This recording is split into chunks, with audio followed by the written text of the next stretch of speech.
Hello, happy Wednesday. It's Dr. Andrea with Restoration Chiropractic. It's a little bit later in the day than I normally do these, but I was busy this morning, so here I am. I have a little bit of a lull, so I figured I'd pop on and do a live video and answer a few questions.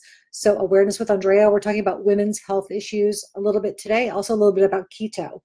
Okay, so newborns, can you hold them too much? This is a question I get quite a bit in the office, actually. People are like, well, I feel like all I do is hold my baby, I can't get anything done. If I put them down, they cry. Yes, that's exactly what happens in a lot of babies. Not all of them, but a lot of them. So I want you to think of a newborn in the first few months as what is commonly known as the fourth trimester. And the fourth trimester is just really an extension of your pregnancy. Yes, the baby is on the outside, but they're still developing. They still need mama. Think about it. They've been encased in the womb for 9 months. They've been hearing mom's heartbeat. They've been warm. They've been protected. They've been in a very, very small enclosed area where they can't move around a lot. And then they're born. There's not a lot of noise. I mean, there is a lot of noise, but it's mom noise, right? Like it's the sound of mom's intestines and her heartbeat and her blood and her breathing. It's all very rhythmic, controlled noise. So then they come out into the real world and it's cold and there's like stuff on their skin and there's bright lights and there's these noises and then there's dogs licking them and there's like parents oohing and awing and cars backfiring, and it's an onslaught to their nervous system is basically what it is. So consider that first few months as the first 3 months or so as the fourth trimester, and really be cognizant that your baby still needs to be very, very closely attached to mom. So wearing the baby in a sling is really good. Keeping baby with mom. There are different carriers, but this is a time for really good quality skin-on-skin contact. This is a time for baby to be really reassured that mom is there, and not the time to try to just put the baby in a bassinet or a crib and leave them alone and have them figure it out, because they can't figure it out. They're still brand new and their nervous systems are having an onslaught.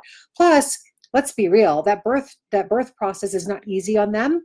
Their nervous systems may have a little bit of trauma as well. So that's why I do recommend babies get checked by a pediatric chiropractor, because that way, if there is some sort of birth trauma, whether it's minor or big, it can be handled relatively quickly, easily, and pretty inexpensively.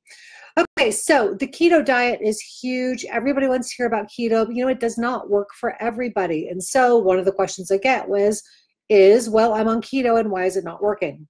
A couple things. First of all, keto foods tend to be very calorically dense foods. Now, I do know that weight loss and weight gain is more than just a calorie in and calorie out problem. There are hormones involved. There are other things going on in your body, but keto foods do tend to be calorically dense.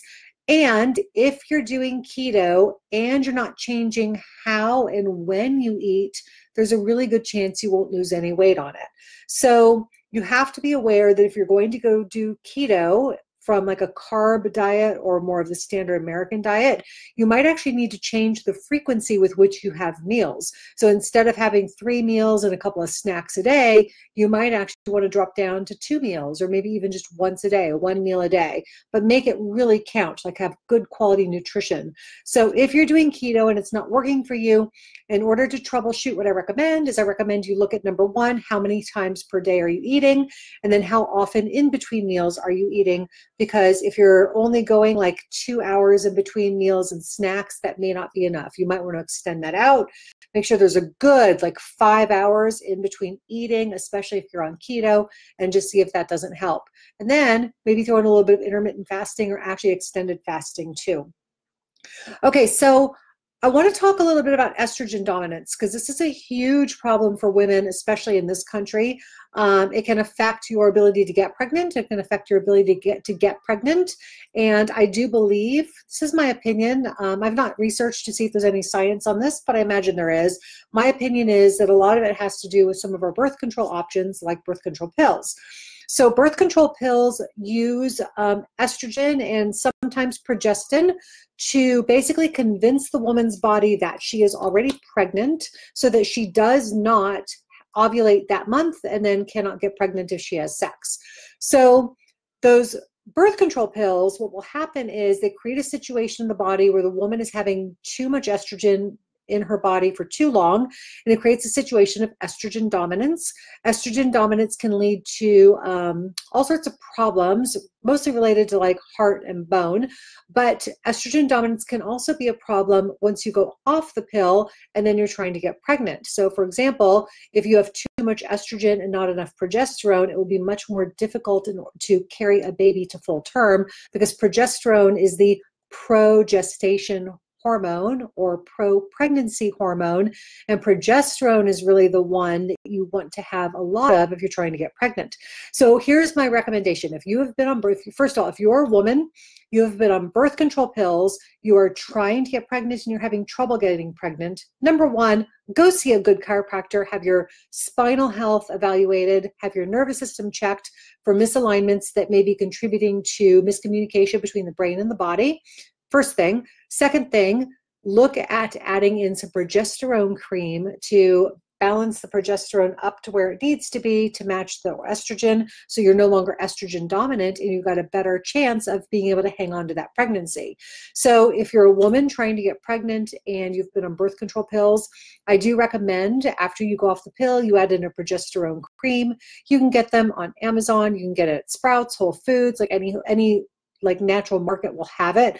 Get yourself on a good progesterone cream, one pump once a day for a couple of months while you're trying to get pregnant, and see if that does not help, because it will help bring those progesterone levels up to where they need to be and help balance out that estrogen dominance. Because estrogen and progesterone, they work together, and when you're on the pill, your estrogen goes up and your progesterone kind of stays the same. And so that's how the estrogen dominance happens. It's not so much that you're getting too much estrogen, it's that you don't have enough progesterone to go along with it. I hope that makes sense. Okay, if you have any questions about anything health related, pop up in the box.